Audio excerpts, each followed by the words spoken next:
repairs, you will come across some hollow jewelry, in particular hollow chains. When you see these very large curb chains, Miami or Cuban curb chain, when they're extra large, they are usually hollow. Even so, you can see very fine chains like this rope chain that is actually hollow. It's one of the worst things to have to repair.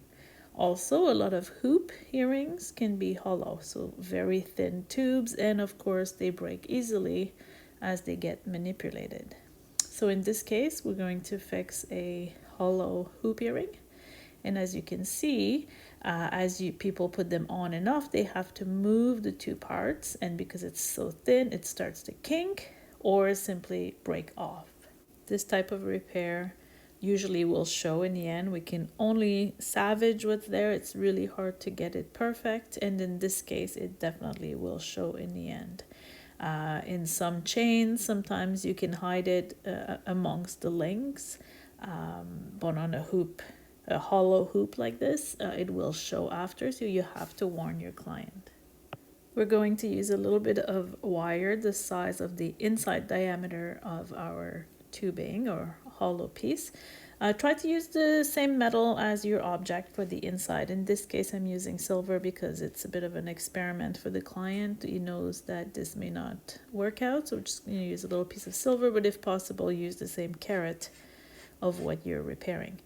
So first we're going to file the broken ends so they are arriving together a little bit better. It's very difficult to have this arriving snug together, but at least if it's not jaggedy, we have a better chance. So we're going to file each of those ends to be flat.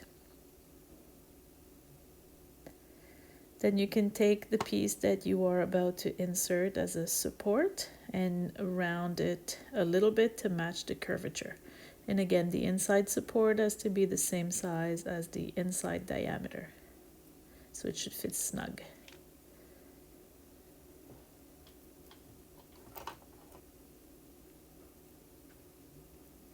I'm just going to mark where to cut. You can saw this if you want, or you can just use your cutters. We just need a little bit going in on both sides of the tube, and that's it.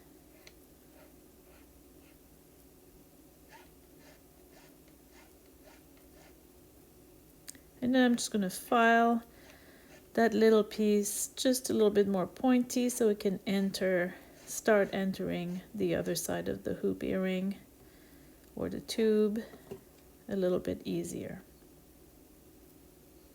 This one is quite long. Again, because it's silver, it doesn't matter, but if I was using the same carat as my piece, you can be a little bit more economical as long as you're going in at least 1 millimeter.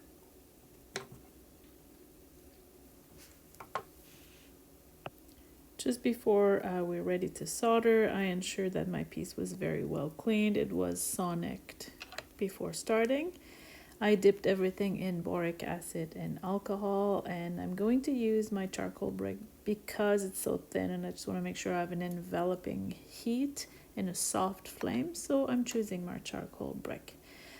Keep adjusting, especially as you heat up and things move. Try to have the two sections as close to each other as possible. And then you can prepare your solder. We're going to use easy for that. I don't think something so thin could tolerate high heat, so we're going to go with easy. And I'm just going to try and put some solder all the way around. And I'm using this solder same as my object. So 18 karat object, 18 karat solder. So you can do some position your chips, some chip soldering, or you can do pick soldering. It doesn't matter. At some point you'll see I'll put some solder right underneath the piece, and then with the heat it'll start running through the piece, and whatever works is fine as long as it's soldered all the way around. And I'm just going to keep adding solder. It's not a great fit on this one. I have a little gap at the bottom opening. So putting a little bit of solder underneath, putting solder all the way around, and I'm gonna keep on going until hopefully I fill that little gap, or I can manipulate and reopen it, so and push it open, I mean, so that I have solder all the way around. On this hoop earring, I'm making an extra good effort because again it'll show, but on chain sometimes it's so thin and so fragile. The best you can do and just hook it together and hope for the best, and you cannot guarantee a repair on a very thin chain with a client, especially if it's a 9 carat, which is sadly fairly common to have hollowed 9 carat curb chain from England. They are very fragile. After pickling, rinse well, especially if it's a hollow object. You may have to use a syringe with fresh water and squirt it inside of the object to make sure to rinse the pickle well. Then you can use a gray rubber wheel and go around and clean up a little bit, because this is very thin, so you can just do a little bit. And then your pink rubber wheel as a polish, you can't really take that to the motor, is much too fragile. And then a rouge cloth can actually finish it quite nicely. It's not a great repair. It shows as I suspected, but it goes well with the other earring, which is dented anyway. So this is the best we can do kind of repair.